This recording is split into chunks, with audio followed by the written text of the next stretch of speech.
Is up, everybody? Happy Friday. I hope everyone is doing well. If you can hear me all right, please put a 1 in the chat.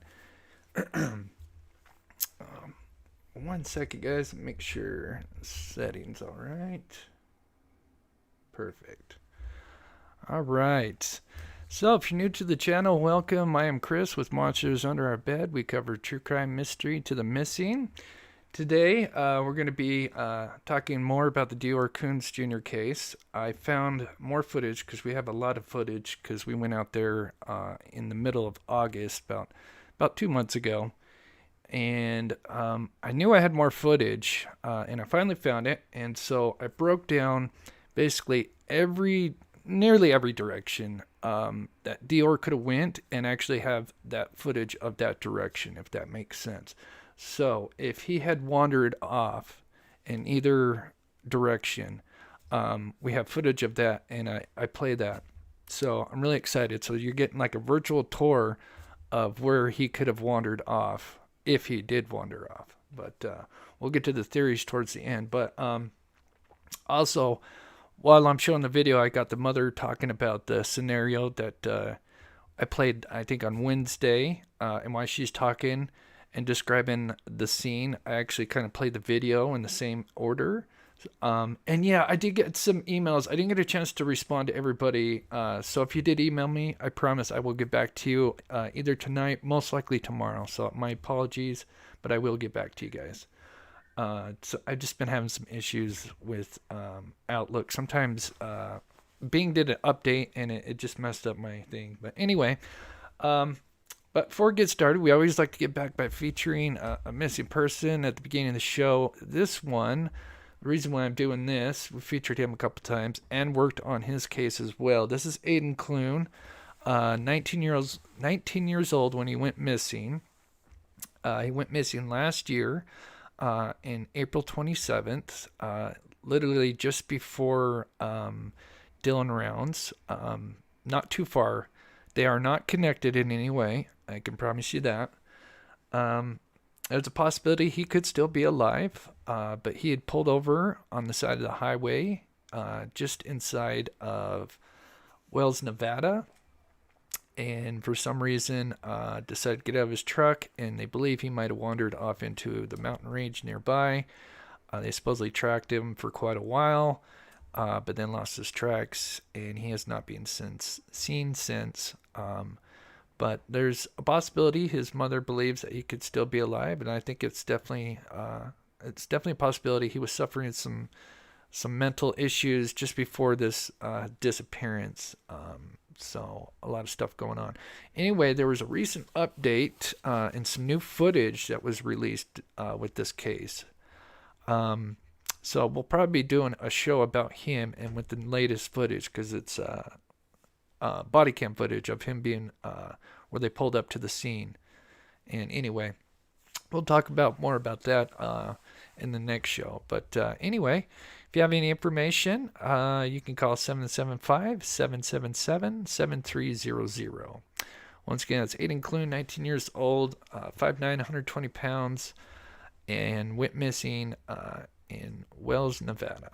But could be in Utah or Nevada. It could be anywhere, but they, yeah, it's definitely a possibility he could still be alive. And there's also a reward. All right, let's get on to it. So we've been doing DeOrr Kunz all this week. And like I said, today I'm really excited because I broke down all the footage that I thought I'd lost but had found. And we're just going to break down all the different directions that he could have gone. I see some people that know a little bit about this case. I'll break down just a basic recap for anybody that's kind of newer to this case, so you just kind of understand the basic timeline. So we'll just recap that, and then I'll play the video that I made for you guys, which I'm excited to show you guys. So here are all the players when it comes to this case. We got from left to right, we got Isaac Renoir, who is the friend of the grandpa. Actually, I should go right to left. So we got father, Vernal, also DeOrr Sr., We got mother Jessica Mitchell in the middle, baby DeOrr. He was 2.5 when this happened, July 9th, 2000, actually July 10th, 2015. Then we have his great-grandfather, which is grandfather to Jessica Mitchell, Bob, and then his friend Isaac Renoir. And this was a last-minute trip. They left on July 9th to go to this Timber Creek campground. It's a beautiful place. It's very secluded. As a matter of fact, this area right here is where, actually where my mouse is circling is where they camped. But like I said, I have a full tour for you guys here in a bit. But very beautiful place. And so they got there late July 9th. This was a last minute trip, which is a little suspicious. Usually, and they got there at, I think, like 9 or 10 p.m. So it was dark when they got there, so they pretty much, I think, slept in the truck, and Grandpa slept in the camper. Usually when you go camping, you want to get there before, it gets dark so you can set up camp. But anyway, so they got there late, then went to bed, woke up the next day, and Vernal worked on the truck for a little bit, the father, and then the mother, Jessica, decided that she needed to go get some vitamin products. And so around 10 or 11 a.m., just before noon, father, mother, and son, DeOrr, went to go to the store, which takes 45 minutes to do. And that's just driving one way, so that's an hour and a half of driving. And there's just a little small town called Leadore, and there's just one way to it, and there's just one way into the campsite, which is big information to know for later on. But the little town Leadore, it's not big. It's got one little gas station. At that time, it had a general store and a few other buildings. When we went, it looked like the general store was completely closed down, but I could be wrong. Anyway, while they did that, Isaac and Bob went fishing, and they were apparently gone. We don't know exactly, but maybe 2 to 3 hours approximately, because remember, it takes an hour and a half just of driving, because it's 45 minutes to drive to town, 45 minutes back. And then when they came back, apparently they had found some fish, Bob and Isaac. And as the group reconnected, as mother and father got back, they wanted to go check out this fishing spot. And so this is where this is where the point of separation happened. And so Isaac was kind of leading the way with mother and father and DeOrr. Bob, since I guess he went camping, he's kind of old, needed to rest. So he was going to stay back. And so they were starting to head off, and baby DeOrr, apparently, according to the family, kind of changed his mind halfway to going to this little fishing spot and turned around and supposedly went back to Grandpa. But there's theories that Grandpa was actually not awake and he actually was asleep in his camper. But we'll talk more about that a little bit later. Anyway, they go fishing. They're only gone for about 10 minutes. And I think it was the dad first that said he came back to the campground. Now, keep in mind, this fishing spot is not far. We're talking 40, 50 yards at max. I could probably throw a rock from the fishing spot and hit the campground easily. I mean, hit the tent. It's not far. So it's a little suspicious. And when they came back, after being gone for only 10 minutes, DeOrr was gone.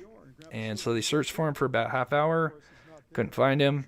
And then they, father and mother went, they split up. I think father decided to drive his truck because he didn't have a signal. The mother did. And anyway, they ended up calling, and search rescue came out. They couldn't find anything.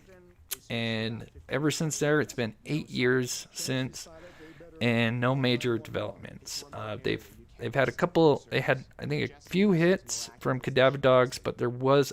I thought he could have went into the reservoir, but I don't think it's even impossible for him to make it up to the reservoir. And but they did get a hit up there.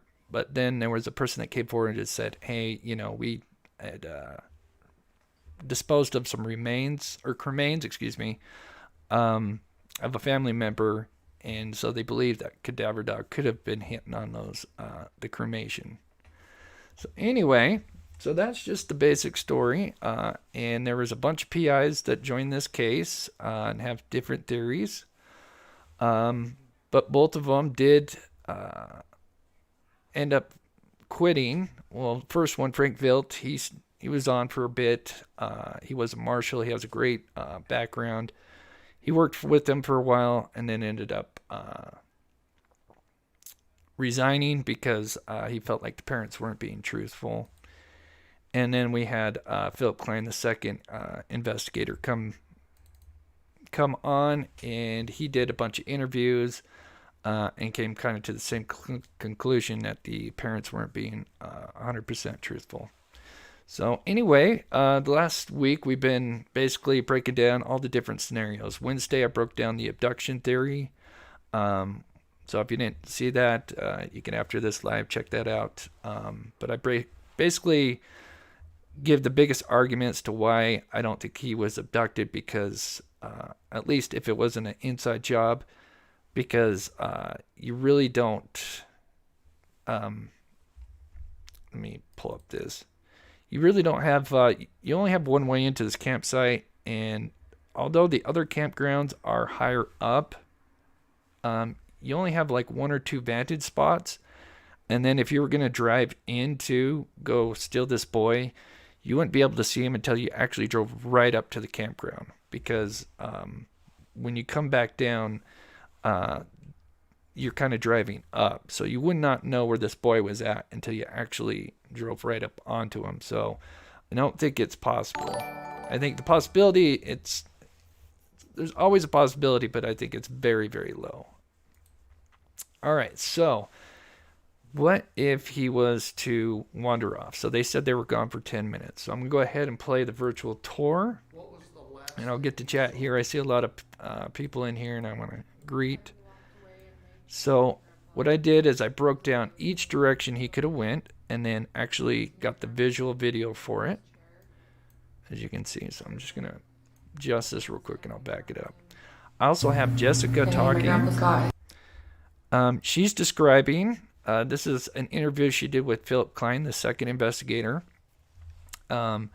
Just basically asked her, okay, what do you remember? And so this is what she describes.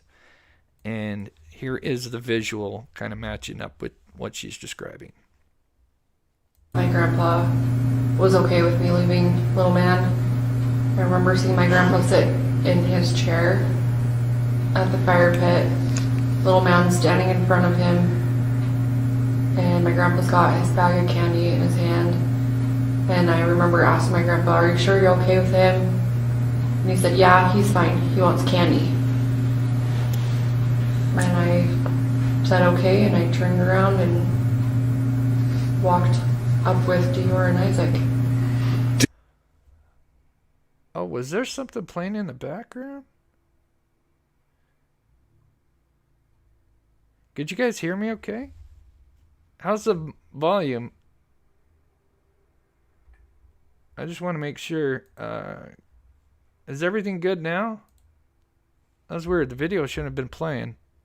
Hopefully everything's good now. Now, did you ever look back as you were walking up the hill? Yeah, a few steps later, DeOrr and I turned around because. So this is literally me and Steve walking. Steve from True Crime Web, former law enforcement, worked in forensic, field, detective, amazing guy. We went out there, for those that may not know. Honored to see Captain Howdy in here. just saw your video. So excited to see you back on YouTube. That's awesome, man. It's an honor, as always, to have you in the chat. And as everybody else, I appreciate everybody taking the time out of their day to watch the show. That's awesome.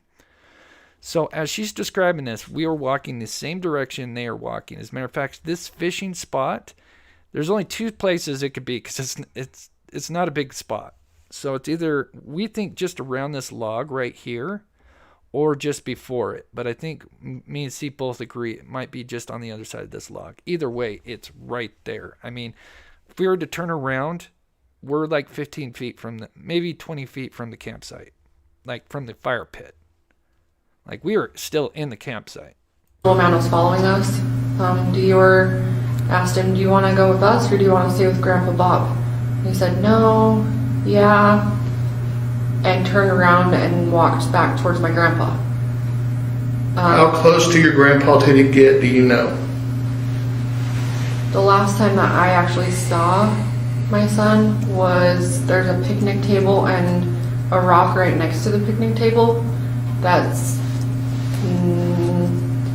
like 10 feet away from my grandpa, maybe. Mm-hmm. And I turned around and that's the last spot that I saw him, was right next to that rock. What was he holding? He wasn't holding anything. He was walking towards my grandpa. Last time I saw him was the back of his head, walking towards my grandpa. So this, we believe, is the fishing spot, because you from here, there's only probably another 10 yards, I would say, of creek, and then you hit it's almost like a cliff. Not a cliff, but pretty close. It's steep. You're not going fishing any further because it's you hit basically this big bank, as you will. Gail, thank you so much for the $10 and the support. That is so awesome. Thank you so much, Gail. We wouldn't be able to do stuff like this if it wasn't for your support. So thank you so much. So here would be where they would probably go down. So if you think about it, I've only been playing this video for 1 minute and 40 seconds. That's it. That's how long. And we're just walking. We're actually kind of walking at a fairly slow pace too. Now, I guess if you were to say they had a few stops, if the boy was following them, I guess you would add on maybe another 10, 30 seconds if that's what actually happened with interactions with DeOrr. But either way, 2 minutes to walk to this fishing spot, more or less, is what I'm trying to say. Tell me what's on the picnic bench. There's the radio, some paper plates,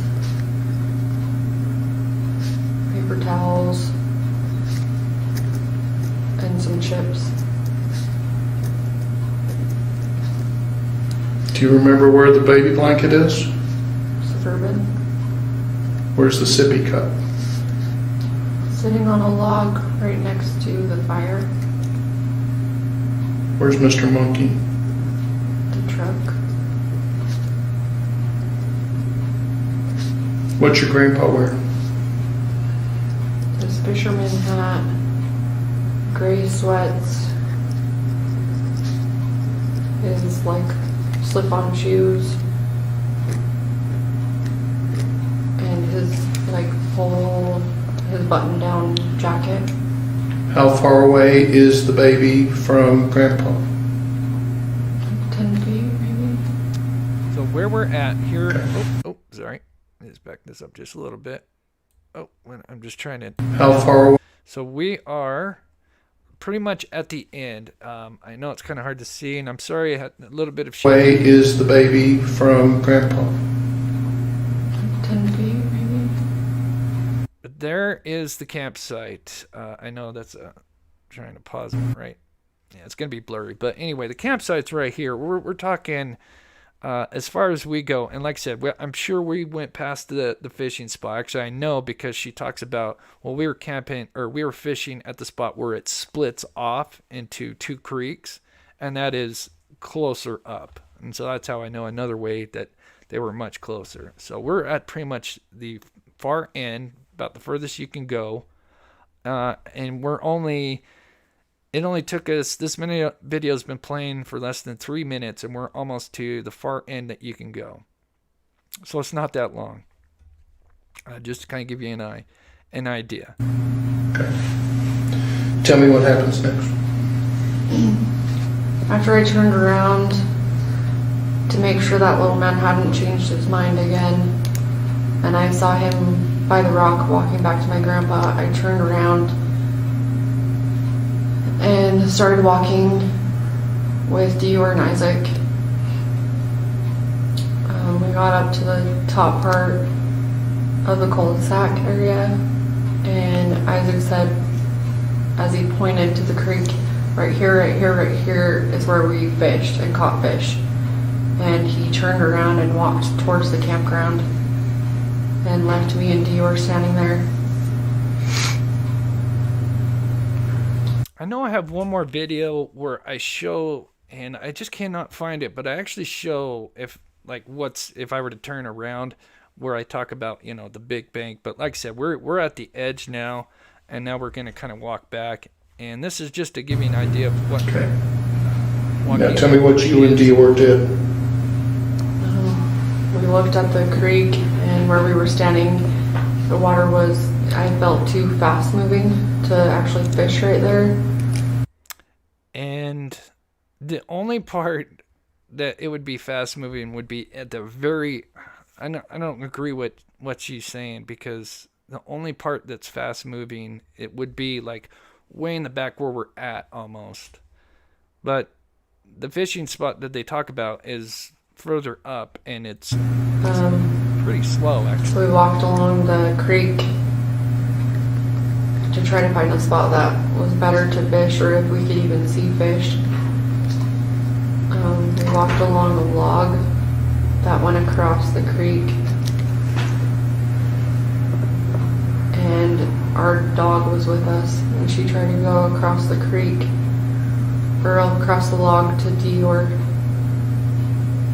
She got halfway across the log and then turned around and went back to the bank, and that was the last time I saw her with us at the creek.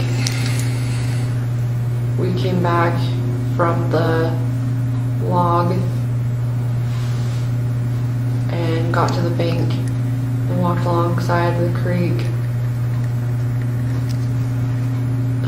The creek splits, and there's a little section of land in the middle, and I went across these rocks. And what she's describing is it's just right here where it splits off into two, and then it comes back in. So it makes this little island To go into that middle area, and DeOrr followed me.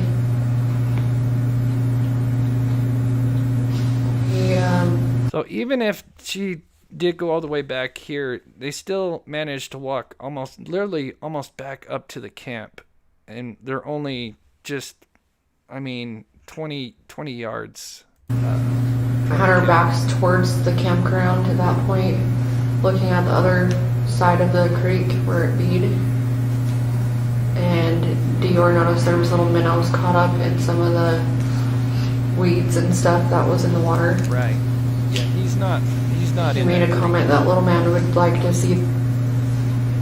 He would think it was cool. And I'll show, there's a part that there's a video I found, which is where the road goes into this creek, which is kind of downstream, which would mean if he went in the creek at all, he would end up, if he was I don't know if lucky, if he managed to get over these man-made banks or dams or natural dams, or get past them, he would end up somewhere on that road area, and they would have found him. We'd like to see him, and he turned around. I continued to look at the water. I decided that was a good spot to start fishing, so I put a worm on my hook. Oh, I hate to hear that. Cast out my line, brought it back in a few times. I turned around to see where DeOrr had gone, because I could hear his voice in the distance. And when I went to turn back around to look at the creek, I saw something out of the corner of my right eye moving. And as I turned my head, I saw Isaac walking with a fishing pole towards the creek. So here's where... By the time that I saw Isaac, I heard DeOrr yell, and I couldn't understand what he said. And I asked... This is where we think Isaac brought him, is right here. And then if you go up, like she says, because he took him up fairly a bit, like 30 yards. Still isn't far. And then from here, if you go up a little bit, is where it literally splits off to the island. And we're talking like 10 yards from where I'm standing. And what? And he said, little man's gone. He's missing. We can't find him. And I threw down the fishing pole, went across the rocks, and ran up to him. Oh, yeah. So as you can see here, it splits off. There's one, and you get this island, which is really cool. And asked him what was going on, where he was last seen. So this whole little thing is like an island. So you have the right, there's two little creeks and one over here. It's not a big island, but it has this little island because the creek splits off, which it's really beautiful. But we're talking, like I said, if I go up this bank, I am 20 yards, give or take, from literally the fire pit. I mean, technically, if I go up the bank, I'm pretty much at the edge of the campsite. Are we sure that he's gone? We can't find him. And we started searching for him. I went back to my grandpa to ask him where he last saw little man, what he was doing. And my grandpa told me he was sitting next to... And this is where, if I were to zoom in and get closer, because how it's kind of dammed off right here, there was minnows. So there is minnows. That story would be true. The bank. At least that part, anyway, that the father talks about. On the ground, playing with either dirt or his shoes. He couldn't tell. But in the missing 411, she's literally standing like right here. On this island, in the missing 411 video, describing, this is where I was standing, getting my fishing gear ready, and, and they're literally like right there from the camper. DeOrr and I searched all over. I searched the camper, yelled his name, searched the Suburban, searched DeOrr's truck, screamed his name.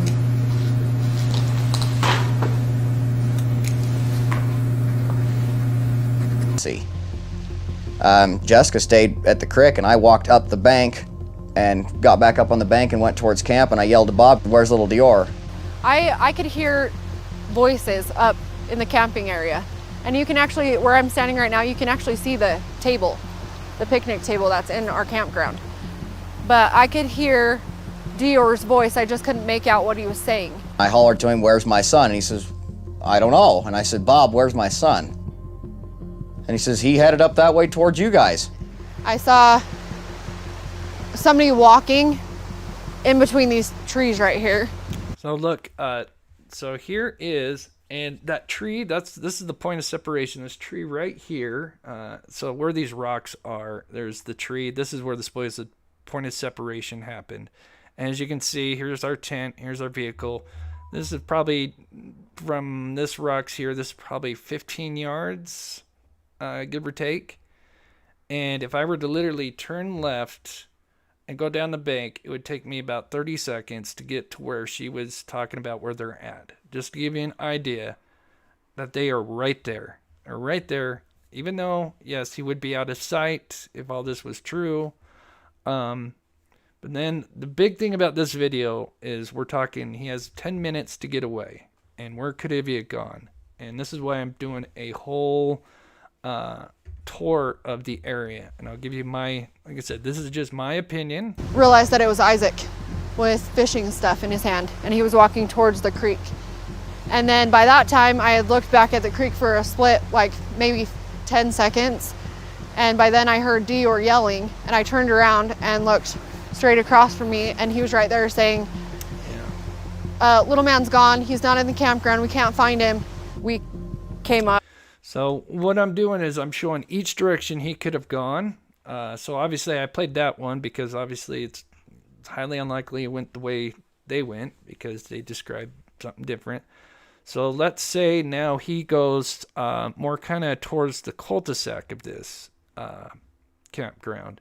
And Up this way, This is asking what where my the- grandpa, it would look where like. he had gone last time he saw him. And he saw him right next to that pine tree, kind of sitting down. He said he was either playing with the dirt or playing with his shoes. And this pine tree, which is really weird because it's real close to the bank. If he was playing at this pine tree, she points to this tree right here, which I'm not sure if it's this one. I think it might even be one just off the camera a bit to the right, where there's one. But all of these trees are really down in the bank. It's kind of deceiving. But most of these trees, except for like one or two, all these trees on the right are down in the bank. So if he was playing, so it'd either be this tree where the point of separation, but she points more this way. So I'm pretty sure it's this tree. And that tree's right at the bank. So if he was playing there, they would have been able to see him, which is another thing I didn't even think about until recently. Once I knew that And we're talking, we have three, let's see, we got the mother, Isaac, and father supposedly spread out down in this creek. Easily one of them could have seen if he was in this area right here. he was missing, that was like what really made me panic, is like I don't want him to drown. He's not in the camper, okay? He's not right in this area. And she started searching by the creek. I'm up and around. We searched for about I'm a 20 huge minutes or fan so. of the- And I didn't. I'm a huge fan of the missing, Ellen. I've seen all of them. And yes, you're right. Yes, they can get very far. And that's one of his things, as he points out, that they, yeah, it's crazy. But I'll give my opinion, and like I said, it's just my opinion on the matter, and of why I don't think he wandered off. Hear him. We were panicking. We didn't hear him. So we decided we needed to call the salmon search and rescue. A lot of what happened just doesn't make sense, because I think he would have screamed or tried to say mama. Within the, I say it was almost, by that time it was almost 2 and he usually takes his nap.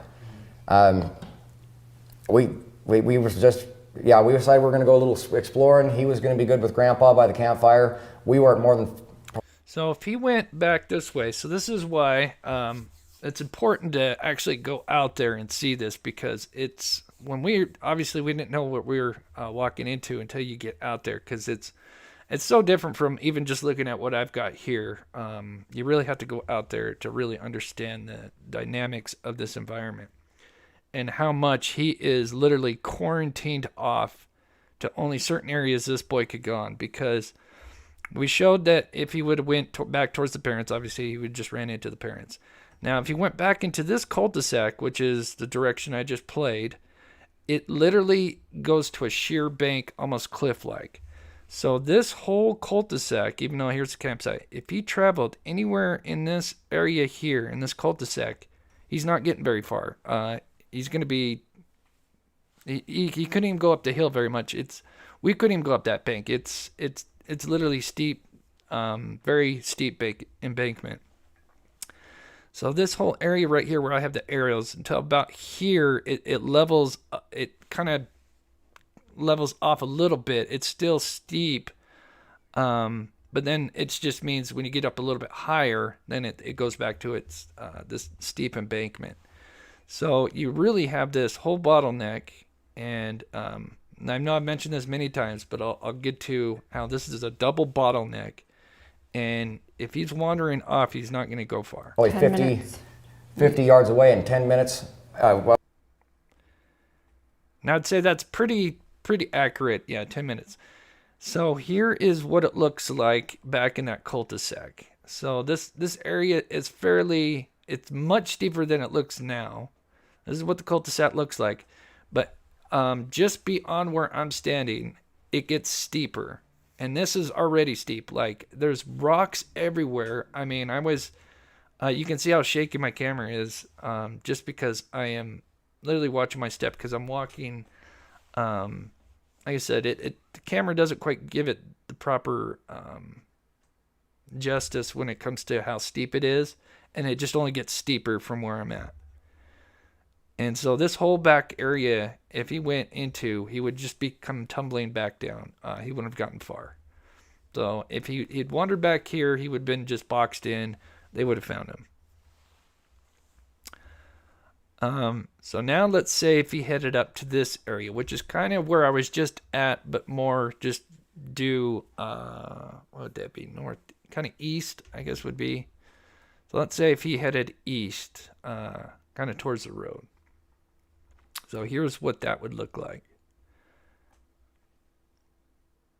And I even do a sound test. My last video, I talked about how since the valley is like a bowl,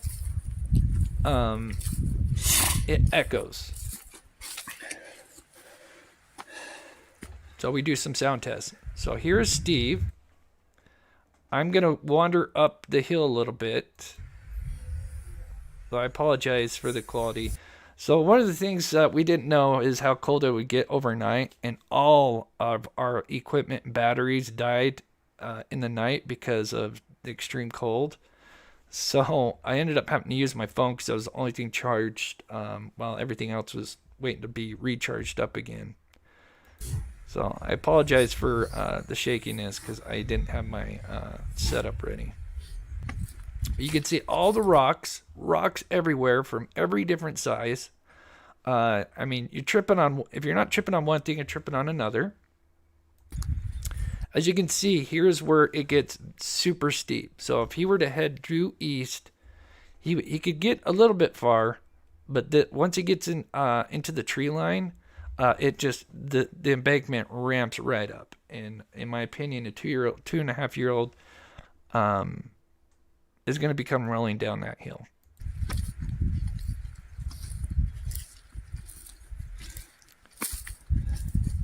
Sound test in the hills. Okay, Steve. And I'm screaming. He's talking in his normal voice, and you can hear him. So he's just talking in his regular normal voice. I'm screaming because he's doing a decibel check to see if he can capture my voice and what decibel is it.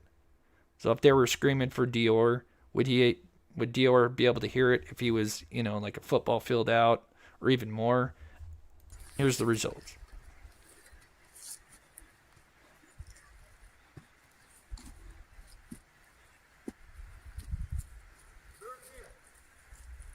I was going to have you scream, DeOrr!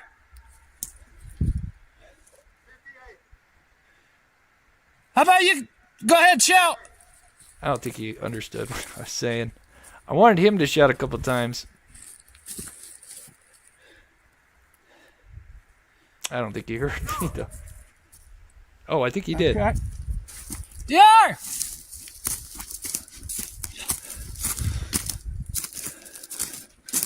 And this is steep. I mean, this is absolutely DeOrr! You can hear just how it echoes. And you could hear that, I guarantee, well over at least a football field away if you were in this valley. DeOrr!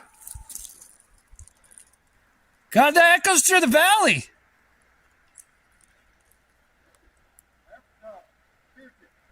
So 50 decibels is about like normal voice range. Like if we were just having a conversation, you pulled out your phone and you had a decibel reader.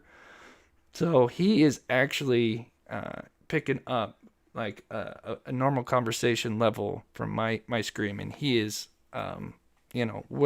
he's at the campsite. I'm away on the other side.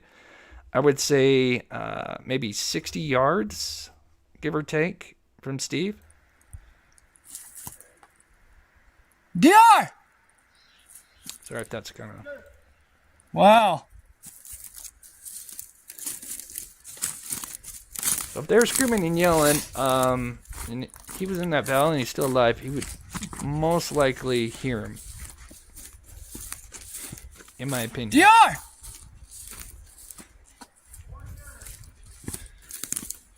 And here's kind of that back cul-de-sac, and like I said, DeOrr!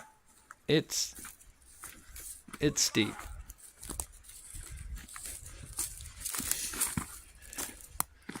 DeOrr! When I made a donation, my whole system shut down. Had to turn it off, got back on. There was an ad. I'm sorry, Gail.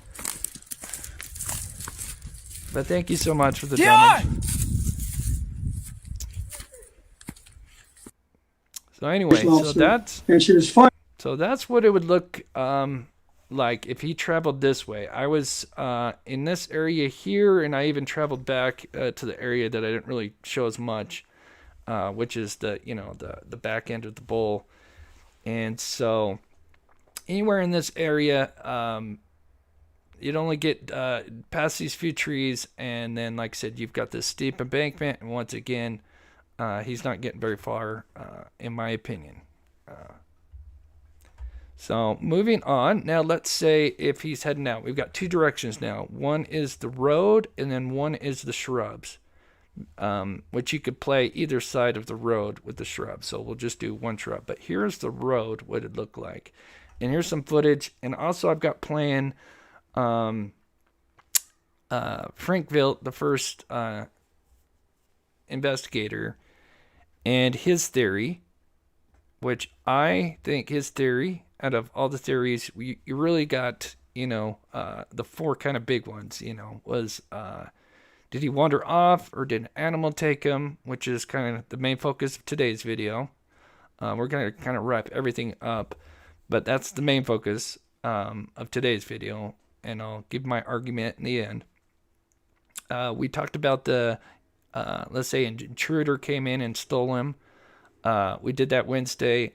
In my opinion, is highly unlikely. They would not know where this kid would be at until they actually pulled up to the campsite, because there's only one way in, and you were coming from a lower elevation, and you would not be able to see a boy that's only like 3 foot high until you wouldn't be able to see the camp until you pulled right up to the campsite. So I don't think you would be crazy. And then you have to drive 45 minutes, because it's not like, hey, I'm just taking a boy and then I'm getting on the highway and we're heading out. You're going to be on this dirt road that is very rocky, and in sections you're going to have to go like 5 miles an hour, slow down to 5 miles an hour, because it high centers, or you got these big giant rocks, you're going to pop your tire. So it's not like your escape plan, you're going to be just, Miss Daisy for 45 minutes coming out one way. And to me, I think it's ludicrous, in my opinion. Because of drugs. So I think that Trina Clegg had a very important part in this, if my theory is correct, how I feel that the baby was, this whole camping trip is used as a ruse. I remember during the reenactments, because we did a reenactment, and I remember Jessica walking towards the stream. That's a good question. Where fish were supposedly found. So that's a great question. How far is the nearest campsite? There is many campsites, and is this you have two where we're at. We have the one where the X is, and then you have one in the cul-de-sac. But they never said anybody was there. Then you have, keep in mind, this is a lower elevation, while this is a medium and then higher elevation. There's a couple campsites up here. There's a big popular one because it's right at the base of the reservoir. The only way you could see him is in one or two spots up on this area, and then maybe one or two spots if you were, I think there's a couple of man-made. They're not really natural, they're man-made. They're not like park-made campgrounds like the ones you have down here. But we did see a few, because it seems like this is a fairly popular place, at least during the summertime. But yeah, so you would have multiple campgrounds up in these higher elevations. But once again, like I said, there's only one or two vantage spots where you could see down into this area, because it's pretty covered with trees. But there are many campsites. And she kept turning around and said, I wanted to make sure he was in a campground. He's been in the campground. I turned around, I make sure he wasn't following us. I kept turning around, I make sure he wasn't following. She did this about 4 times. So in doing this, I think she was establishing the fact that he was, number one, in the campground, and number two, that she was not with him when the boy disappeared. Well, during my investigation, I did verify. So Apparently, once he got to the campground, here's me walking down the road, and I turned around to look at the camp, and it's almost disappeared because obviously I'm going down I'm slowly going at a lower elevation. And late in the evening, around 9 or 10 o'clock in the evening, the next morning, Jessica needs some personal feminine products. So he said, let's go into town.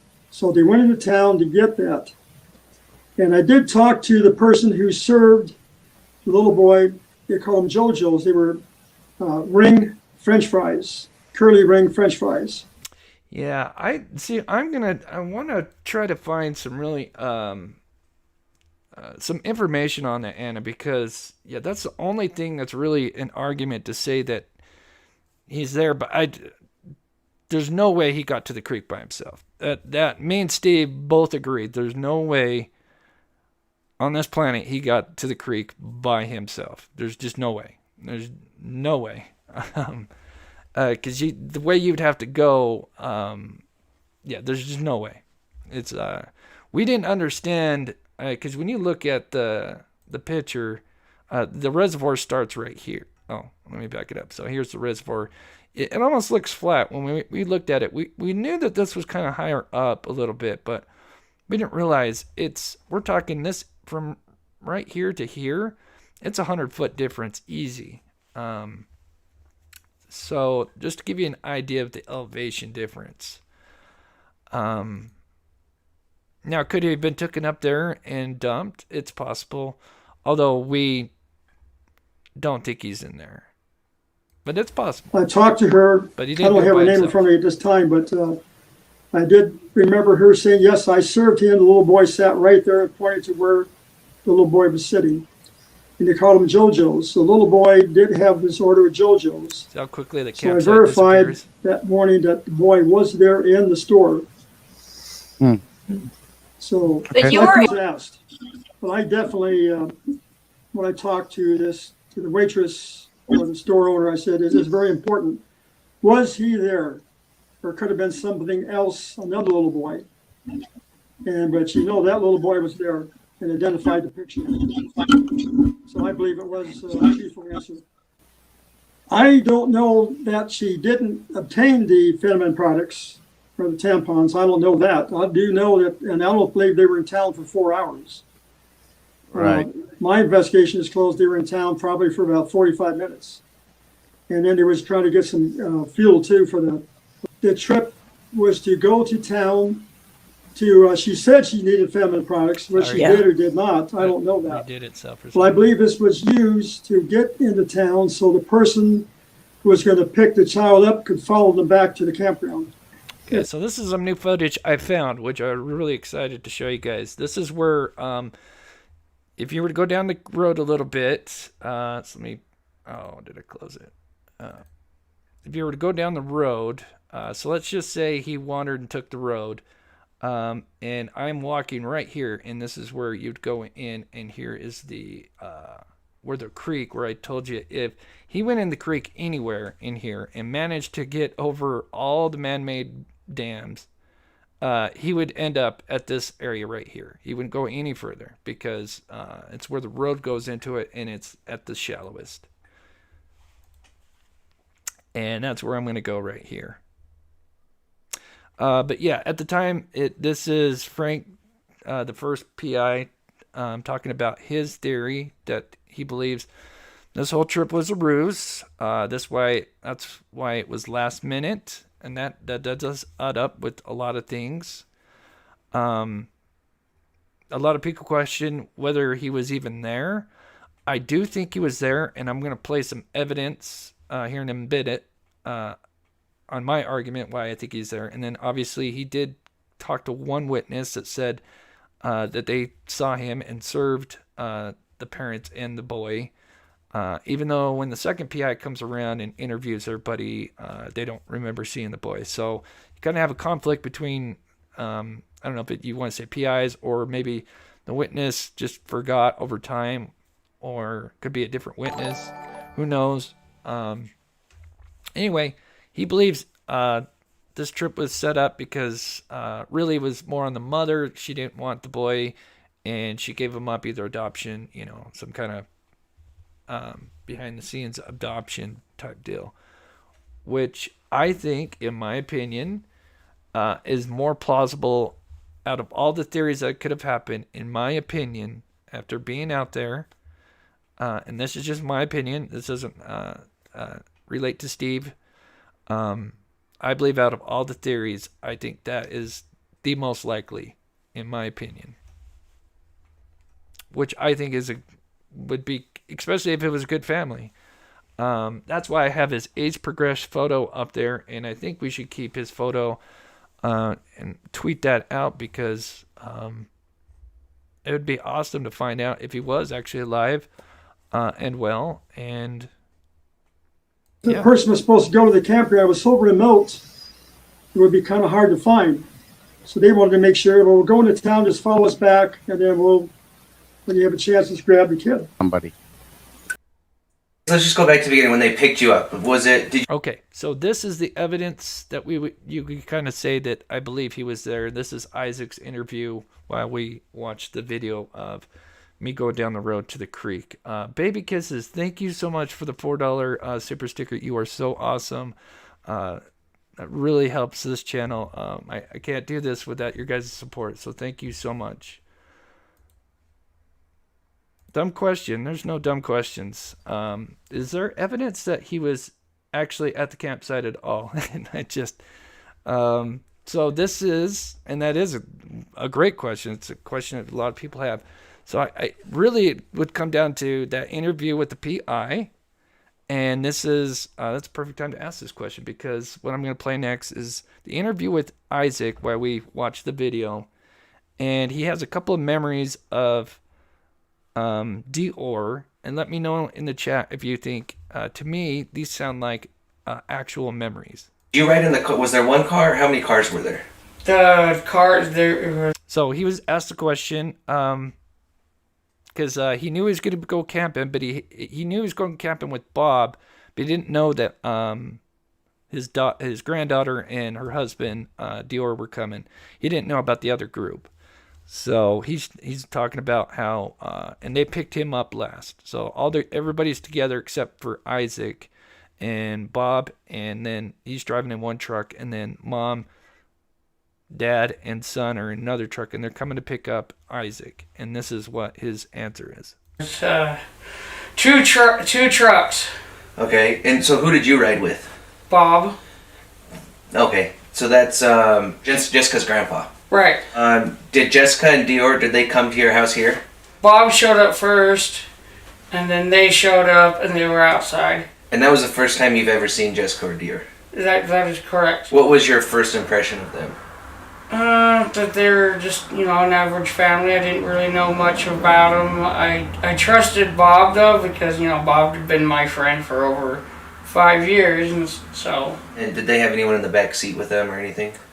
As far as I know, only the person they had was DeOrr back in the back seat. He was in a child seat. A child seat? And how did he seem, happy?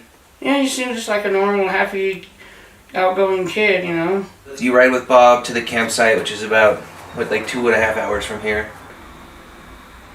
Yeah, I think... Some of these interviews vary. The one from the mother was 2 years, 1 year after, approximately, maybe a little bit less. A lot of these interviews are about 6 to a year and a half since the disappearance. He was playing and trying to throw stuff in the fire, and his dad got after him for that, just like a normal 2-year-old.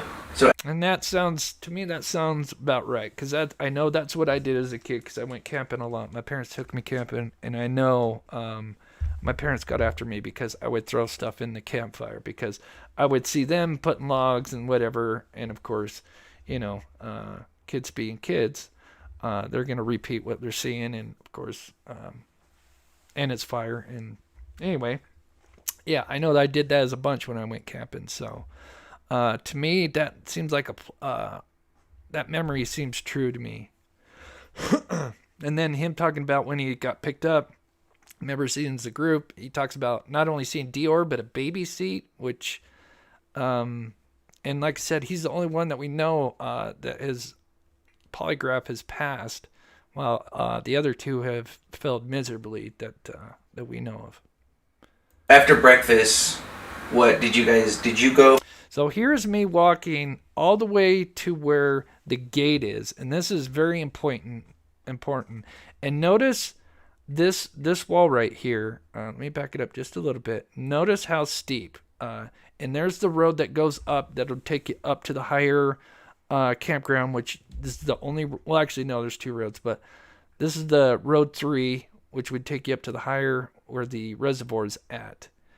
And just look how steep this is. I mean, probably doesn't even do it justice, but this is, like I said, he's in a bowl, and he's not getting far. For that, I'm just like a normal 2-year-old. So after breakfast, what did you go fishing? Did you go hiking? What did you do? I went back to bed because I was still tired. So you don't know what Jessica and DeOrr did? No. When did you get up for the day? Was it in the afternoon? Probably about noon or so. What was going on then? When I woke up, they were Jessica, DeOrr, and his dad were all heading. They're gonna head up to the store to see if they could get some gas because they were low on gasoline. Was the gas station not open when they came through? And you mean baby DeOrr? Yeah, and his mom, baby Jessica? DeOrr and his dad. Okay. Bob took me around to try to show me a few fishing holes up around the reservoir in that area. And you saw DeOrr when they went to the store, baby DeOrr. He was fine. He was just being a kid still. Yeah, and they all packed up and went to the store. Okay. And then were you at the campground when they came back? Well, my theory is... So, yeah, like I said, I wanted to play that. And so here Steve and I are walking all the way. Let's see, do I got it right here? Is this the one? We are walking all the way down this road. So once again, like I said, I have that diagram. Let's see. This one here. I have a better one. It's going to pull up anyway. But like I said, you have basically another bottleneck when you come to the entrance of this, which I'm going to show as we're walking. Is that Jessica, because Vernal's name was not on the birth certificate. It was just Jessica's name. But if Vernal knew that she wanted to put the boy up for adoption, he would fight that. I don't think she wanted that fight. So she said, well, we'll just... That makes sense. Try to get him picked up. And I believe the mother had something to do with this because the mother had connections too with, I would say, lack of a better term, from lowlifes.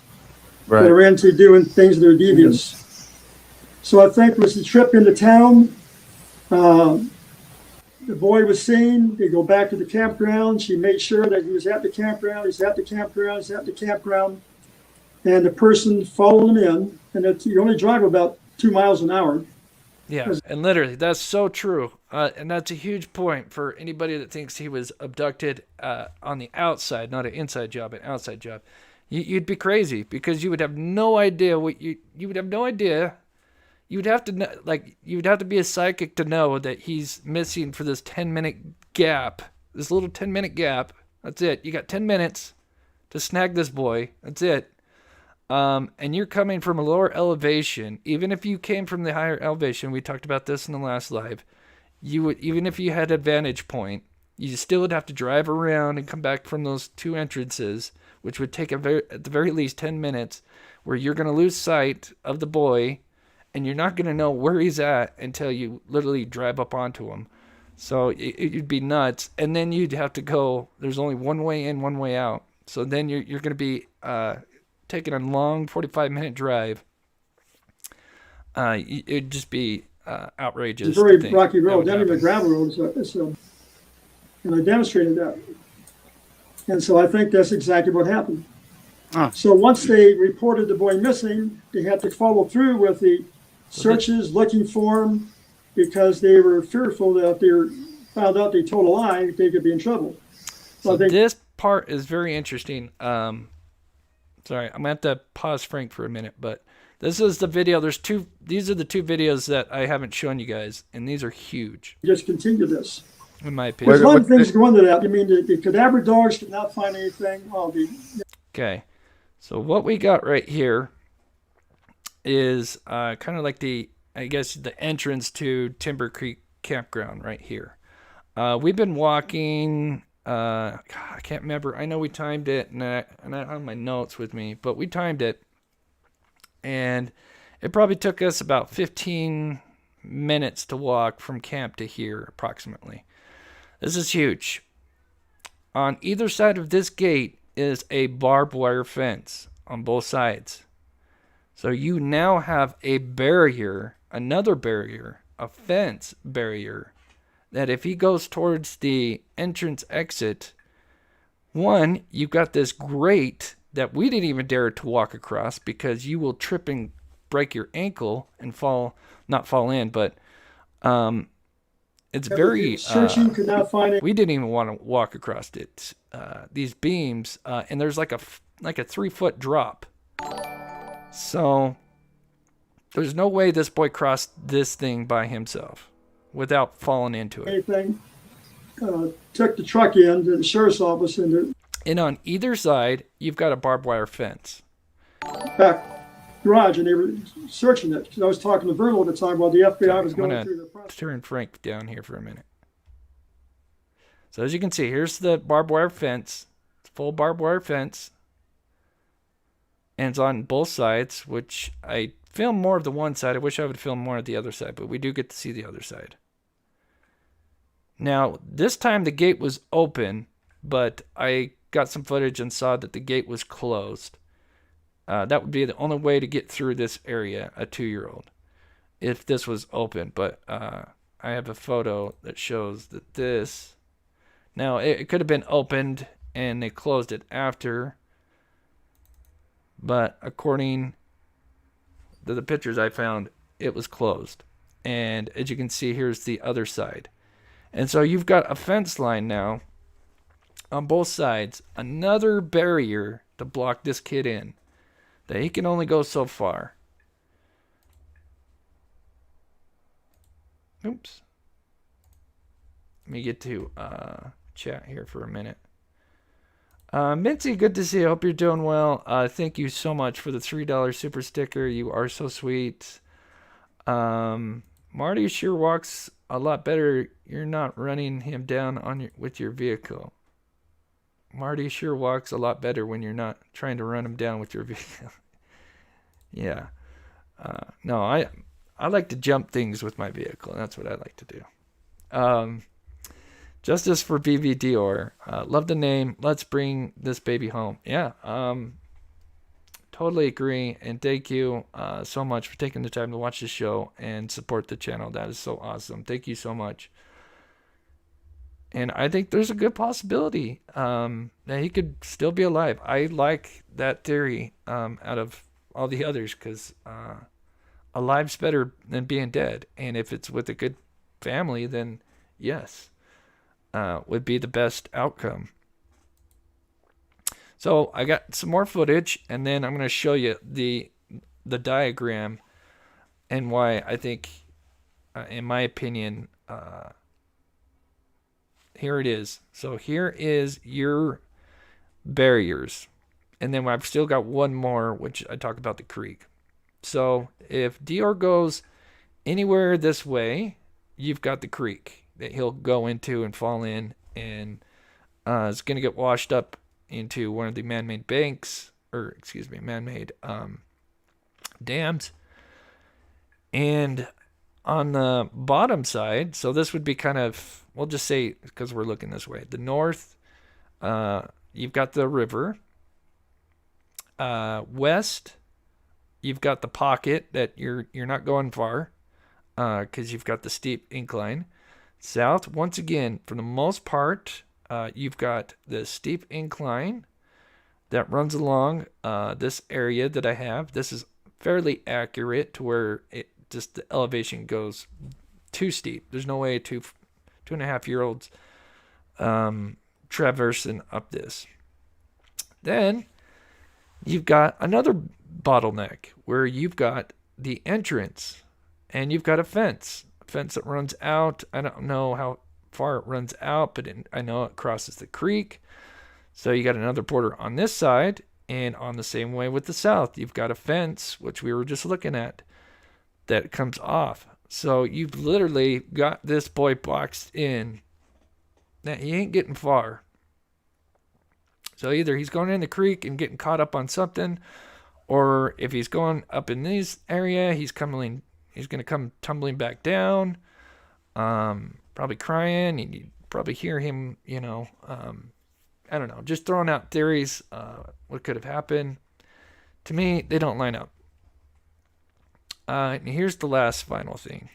Jessica's mother had a part in this because once she was supposedly notified of the missing boy. So let's just say then, once again, the other direction is kind of the same one. Instead of taking the road, taking the shrub. That she did to talk to some of the attorneys. But I happen to be a Latter-day Saint, Church of Jesus Christ Latter-day Saints, a Mormon. And I do know that adoptions do take place where we can adopt a child into our family and the name is changed. So this is what's important. All we have left now is if he didn't take that road, anywhere else you've got this shrubbery that if he wandered up, most likely walked through. This shrubbery is, and actually I'll go back to the original video in a minute, but this shrubbery, some of them connect to each other. And I'm 6'3", so I have big, tall strides. So I can literally just, like a giant, step over these nearly 2.5, sometimes nearly 3 foot tall shrubs. Well, I'd say 2.5 tops, but 2 to 2.5. But so I can easily step over these. Whereas this little boy is going to have a difficult time getting through this shrubbery, and with with boots that are supposedly 2 sizes too big, that would come off instantly, he ends up in these shrubs. To me, there would be early signs anywhere that he enters this shrubbery that you would find his boots or you would find him, because he would have tripped, fall down, fell on his face, because I don't know how many times I tripped going through this shrubbery. And the birth certificate has changed. Yeah. Jessica had a birth certificate. If she played this out, Like there's ways that these shrubs connect in a lot of areas, and it's just like having your shoelaces tied together, or tripwire that's just laid along here that are sticks, and it's vast. which I think is a strong possibility that is all taken care of. Was the baby was taken care of through an attorney. The baby was adopted out. He has a new family. Every Christmas I think about this. I said, at least maybe if it is true, he has a happy family, a family that loves him and is taking care of making him happy. Yeah, sagebrush. I think I kind of pinned DeOrr down, and I pinned him down hard. I said, DeOrr is correctly, but taking all the circumstantial evidence of the searching, number of man hours, everything that was spent on looking for him up there.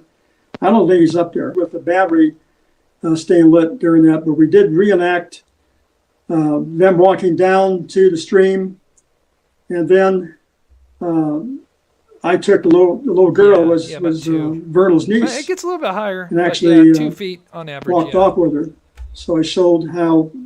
I'm going to turn frame down. Here's the footage I thought it was earlier. But here is going down to the creek here, where the road goes into the creek. This is new footage that I also found.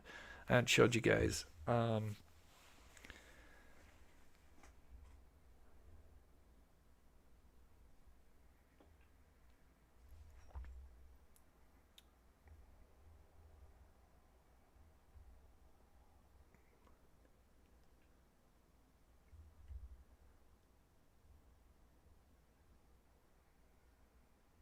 Yeah, and yeah, the polygraphs are, Steve doesn't like them. If it was like one polygraph, I'd say, yeah, okay, maybe, they were stressed out, but they took multiple polygraphs. There's talks that like one was polygraphed 3 or 4 times, the other one was 4 or 5 times, and they were all fails. Take that, depending on how you view polygraphs. But here is what it looks like where the road. So it's pretty shallow. We're talking, I would maybe 6 inches or less. And so this is where if he was to manage to get past all the other I don't know why I keep saying banks, but dams, he'd wash up right here. And then there's just more man-made or natural dams throughout the rest of the creek. So, I mean, if he fell in the creek, he's just in, there's no way he wouldn't go far. Just no way. So at the end of the day, if you really think about it, the only way for him to have traveled and gotten out by himself is if he took the road. And then managed, maybe if that gate was open, that's just, to me, a 1 in a million, maybe not a million, but maybe 1 in 100,000, that he just literally stayed on the road, took this one path. To me, I think it's ludicrous. Plus, that would take him 15, he was only, they were only gone for 10 minutes. And then they call, from the time he went missing, they called 911 like half hour from him missing. So you'd already have the cavalry coming, although it would take them some time to get there. He couldn't have gone too far. And honestly, if it was me, I would know the main spots just from being there for 2 days. I would know, I would have 2 people checking the creek and then 1 person going up on this area. I would know that either he's going to be, creek first, because obviously that's going to be the most fatal. Second would be to check this area here and get towards the entrance, because if he's not at the entrance, you would know, you would be able to find him because he would not be able to get far. In my opinion, that's just my opinion, but let me know your thoughts. But like I said, it's one thing to see videos and hear the stories and everything, but to be out in that location is very unique. And that shrubbery, like I said, you can see where all the other places, if he's not on that road and he's walking in this shrubbery, let me go back to this one spot here where I was walking with Steve. I walk into it and you can actually see where this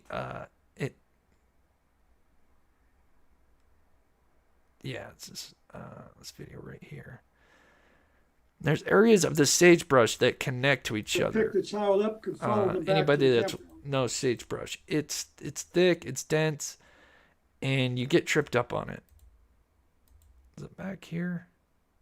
Yeah, I think I go walking in here, but you can see where it just, to me, there would be evidence of him going in that sagebrush. And there's rocks everywhere. It's not impossible, but for him to wander off, he would have to take the right direction and the right path, if that makes sense.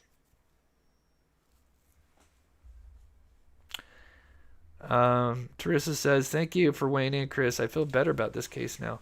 I do too, honestly, from now after hearing Frank's theory and being out there. I really think it's a good possibility he could have been not even sold. Maybe they just gave DeOrr up, and this trip was a ruse to do it. And let's hope it's a good family, and that would mean he's with a loving family that cares for him. Now, obviously, what they did was wrong, and the amount of money that's been spent on this case, and yeah, there's a reason why they probably haven't came forward, because they know they're going to get in some very big trouble. Imagine all the time that's been spent on this case. Yeah, if they haven't came forward, they're probably not coming forward now. Yes, we compared that case to this case, Miranda.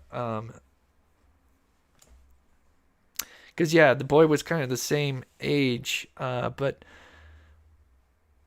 different environment, you could say. In some ways, same but different in others. But yeah, see, there's spots where I saw it. There was one spot where you can really see where they kind of like tie into each other, and it's like that. Not everywhere, but there's a lot of spots where the sagebrush, one bush ties into another bush, and it just, like I said, you're gonna be tripping.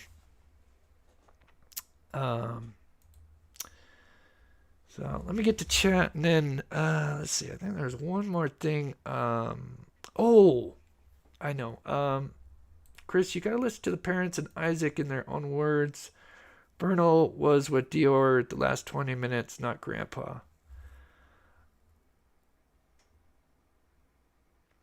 I've listened to a lot of their interviews. I have. It depends on which interview, because their stories change. And now I'm not saying I'm an expert on this case by any means. I'm just giving you my thoughts and opinions. And if you disagree, that's fine. Like it said, there's gonna be different views on it. But all I know is I can do give you the best input from what I experienced. Obviously, Steve's done some shows. I'm sure he's given his input on it. Another thing, if you thought they went out and buried him, let me just kind of show you. Not saying it's not possible, but I hope they brought, well, no, I'm not going to say that. They would need a pickaxe, because digging in this area, unless you went more towards the entrance and further, I'd have to show it on the map. But here's just me. Idaho is very rocky. It's kind of like the gem state. And I couldn't, if you were to just take a shovel like I did, you're hitting rock. You're hitting either a big rock, medium rock, little rock. You're just hitting rocks. And we tried to dig a hole. It's not on this video, but it's a pain in the butt because it's just rocky. So there are certain areas that the soil is not as dense with rocks, but this area, this entire camp area, is very dense with rocks. So to bury something would be very tough. Oh, that's cool. Wild Mustang. Thank you so much for the $1.99. That's where it says, let's celebrate their 10th super on live stream. Oh, that's cool. It's kind of giving me details on how many people have, when they've donated and how many. That's kind of cool. Mitzi, thank you so much for gifting a Mob Crew membership. That is so awesome. Nadia was gifted the membership. That's so awesome. Thank you so much, Mitzi. Like I said, we wouldn't be able to do this without the support.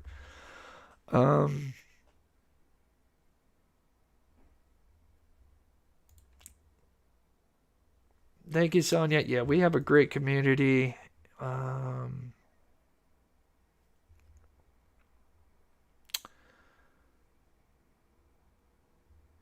Yeah, and then that adds even more to the terrain. If you ain't tripping over shrubbery, you're tripping on rocks, and they're up on the hills. I mean, it's a pain in the butt to traverse the embankment. I can tell you that.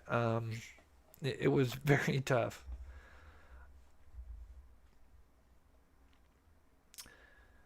If you guys have any questions, let me know. Is hunting allowed? I don't think so in that area. I think we saw a gun sign as we were coming in, so no. I don't think hunting is allowed in that area. I could be wrong. Exactly. And then there you go, Will. Exactly.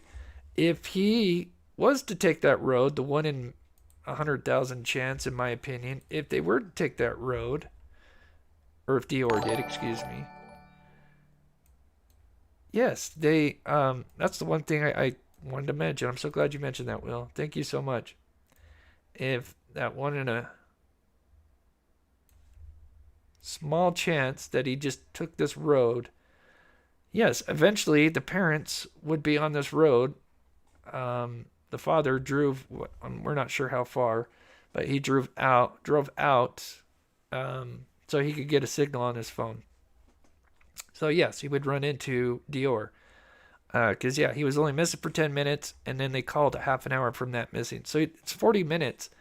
And it took us, like I said, 15 minutes to get to this area here from the campsite. And we weren't walking, we were walking normal pace. So I would give DeOrr another at least 5-10 minutes, probably more. I would say it'd take him at least 40 minutes to walk this road. Maybe 30 to 40 minutes to walk from the campsite to this entrance here. Which means about that time the parents would have driven down that road to go call 911. So, I don't know. Things don't line up, in my opinion. But I don't get the feeling that they're it was a cover-up, like an accident. And I don't think it was a purpose that they drove him out there to, harm him. I don't get that either. So, to me, it really, in my opinion, I think out of all the scenarios, in my opinion, the most plausible is that some kind of behind-the-scene adoption. And that is what the original PI, that's his theory. And to me, being out there, that lines up with everything that I have studied about the case and been out there. It makes the most sense. Some of you, I'm sure, may feel different. And that's totally understandable. Everybody's going to have different views on it. So.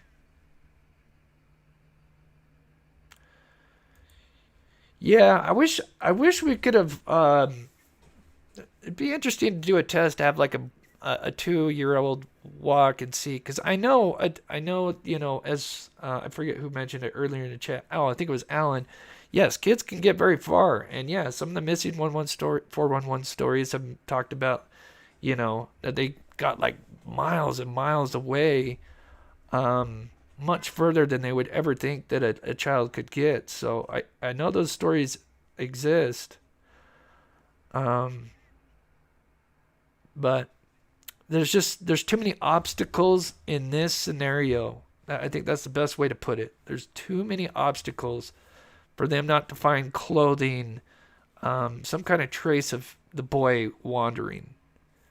To me, there would be some kind of trace of him wandering off.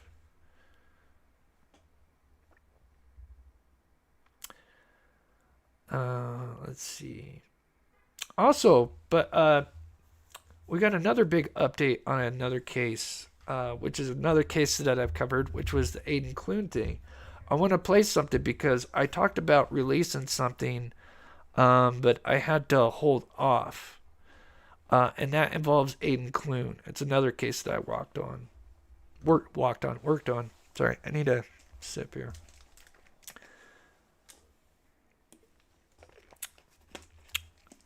But if there's questions, I'll see if I can try to get to some more. But I will get to everybody's email. I know some people email me. I just haven't been able to. I'm able to get back into my email now, but I had some issues last couple of days. So here's the new video for Aiden Cloon. Wait, let me pull this one up. This is exciting. This is unseen footage, and there's something I can't share around in this live. I've got to talk to Amy first, but there's something interesting about this video. But like I said, I have to wait to talk to Amy because I don't know if I can reveal that or not. So this is in regards to Aiden Cloon. Here is footage of his truck.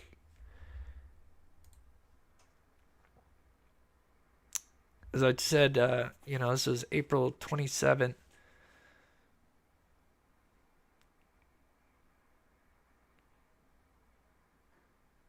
And so he got like a book on the ground. He's got his all those belongings right there on the right. It's so weird for a 19-year-old to just pull over on the side of the highway.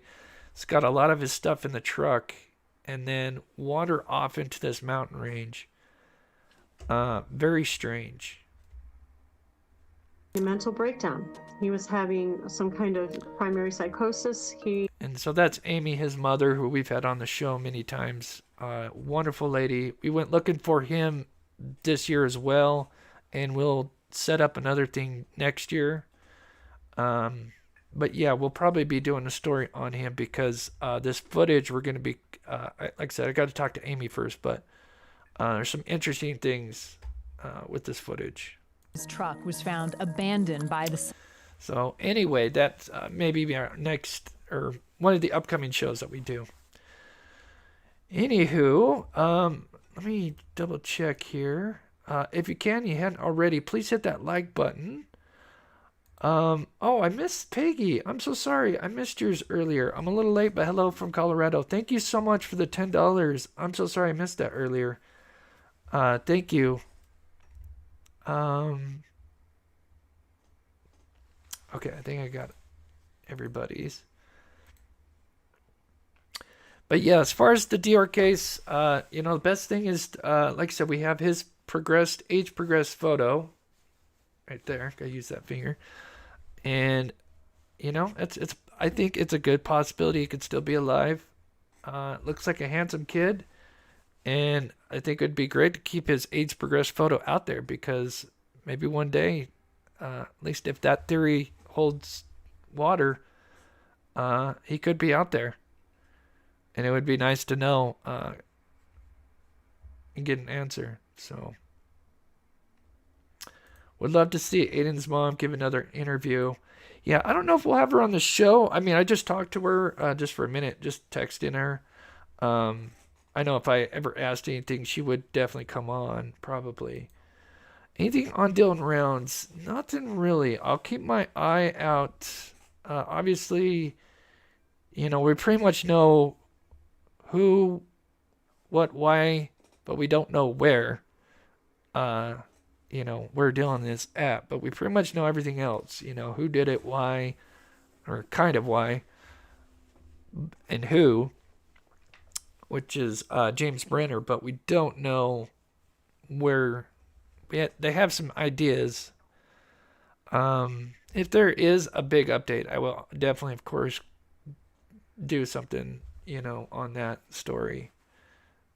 And of course, that's a story that's very close to me because we've gone out there so many times looking for Dylan Rounds, and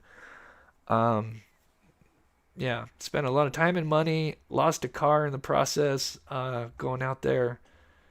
It's well worth it, of course, but I would like to. I hope they find his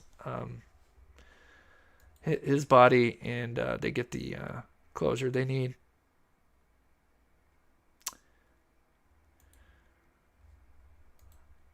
Yeah, I have Art of Deduction. Yeah.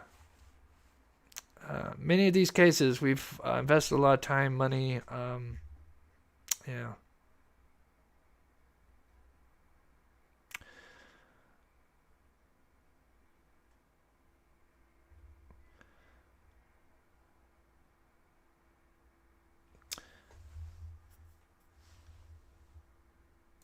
Yes, like I said, I'll reach out to her and see. I'm sure she would probably come on if I had asked her. I know, I know it's not easy for them to do interviews. I know that, because obviously I talked to them behind the scenes, and but of course, they're Aiden's mother, Dylan's mother, and I'm sure most mothers out there would do anything for their sons, and they're fighters, and those two, Amy and Candace. So, but yeah, we'll be talking about that case, Aiden Cloon. So, anywho, I'm going to wrap it up. I hope you guys had a wonderful Friday. Thank you guys for taking the time to watch the show. And like I said, if you email me, I'll get back to you. Keep in mind, what I've talked about is just my opinion. But to me, everything that we've experienced out there I think it's a good possibility that he could be alive.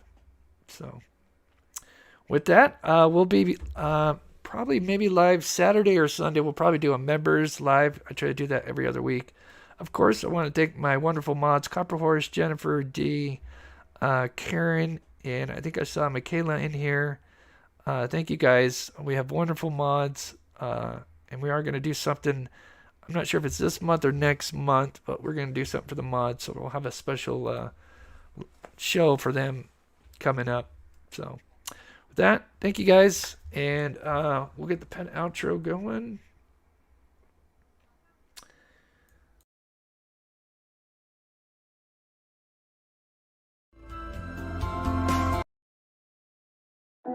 All right. Love you guys. Have a good night.